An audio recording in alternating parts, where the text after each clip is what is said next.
Donc parler de l'état civil revient à avoir d'abord un problème. On sait qu'on est dans un état. Et l'état aussi a un bulletin de naissance. Le bulletin de naissance de l'état, c'est la constitution. Et on dit souvent, un état qui n'a pas de constitution, c'est comme une personne qui va au bal avec un maillot de bain. Donc la constitution, elle est fondamentale. Donc à partir de là, même les individus aussi, si l'individu est là, s'il n'a pas de naissance, c'est comme s'il est un étranger. Il n'est même pas un étranger, mais il n'a pas de nationalité. Donc ce qu'on appelle en droit un apatride. Apatride, c'est quelqu'un qui n'a pas de nationalité. Il n'appartient ni au Sénégal, ni au Camerounais, il n'est ni Guinéen, il n'est ni Gambien, il n'est ni Togolais, il n'est ni Burkinabé, il n'est ni Angolais. Lorsque la personne est identifiée, non seulement par son nom, son domicile, ses actes d'état civil, ou bien les actions d'état. Donc on va essayer de voir d'abord pourquoi l'état civil, comment avoir l'état civil, et quelles sont les difficultés rencontrées par l'état civil. Autrement dit, la valeur de l'état civil. On va voir les avantages de l'état civil et les difficultés rencontrées par l'état civil. Donc de premier abord d'abord l'état civil, la clarification conceptuelle. L'état civil se définit comment? Donc, il y a des conventions internationales signées par le Sénégal. Il y a même ce qu'on appelle le code de la famille.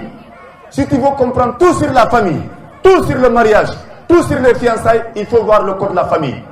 Et le code de la famille a été très clair pour dire que l'état civil est un acte vraiment qui sert à prouver l'identification en quelque sorte d'une personne, d'un homme ou bien d'une femme, ce qu'on appelle état civil. Et à partir de là maintenant, quelles sont les catégories d'état civil?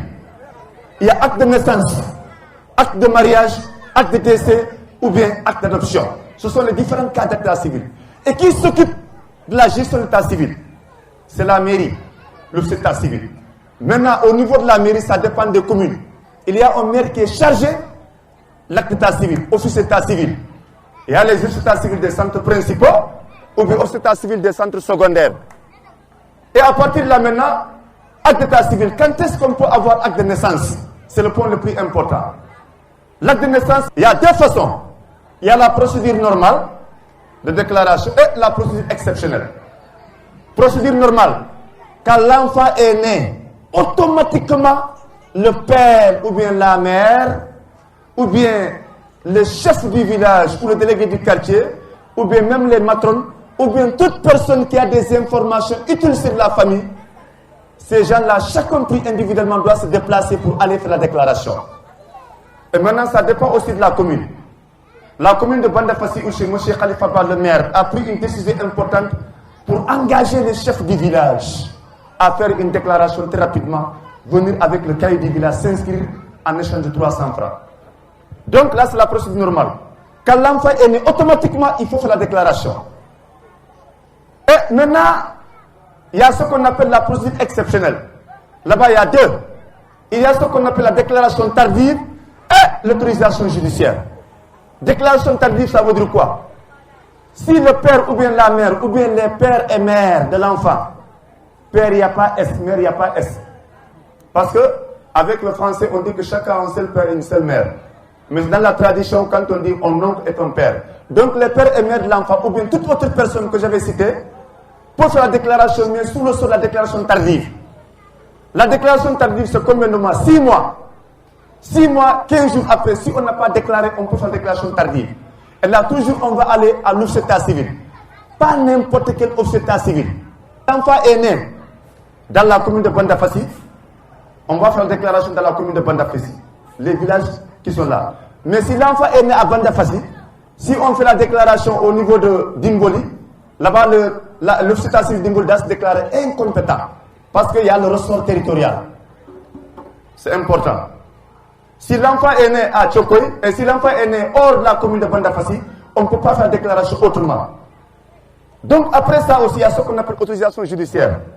Et si on est resté plus de 1 an maintenant, plus de 1 an, 15 jours, on n'a pas fait la déclaration, il est préférable d'aller voir le président du tribunal. Le président du tribunal d'instance de Kédougou. Ce n'est pas le président du tribunal départemental. Aujourd'hui, on parle plus du président du tribunal départemental. Depuis la réforme 2014, la loi, on parle du président du tribunal d'instance qui a remplacé le tribunal départemental. Le tribunal régional aussi est remplacé par le tribunal de grande instance. Il n'y a plus de tribunal régional depuis 2014. Donc, président du tribunal de grande instance, le tribunal de grande instance aussi, au niveau de Kédougou. Maintenant, donc, s'il y a plus de 11 15 jours, etc., on peut faire la déclaration d'utilisation judiciaire. On va aller au niveau du président du tribunal d'instance de Kédougou pour l'informer, pour qu'on est resté plus longtemps, très longtemps. C'est pour cela qu'on parle parfois d'autorisation judiciaire. C'est pour cela qu'on parle parfois des enfants qui ont 2 ans, 3 ans, 4 ans, en principe, qui n'ont pas d'acte de naissance, et là-bas, c'est le juge qui peut donner l'ordre, soit à travers audience foraine. Et là, vous allez là-bas, avec l'autorisation judiciaire, on peut autoriser la mairie à faire. Donc, ce sont ces cas où il peut y avoir acte de naissance.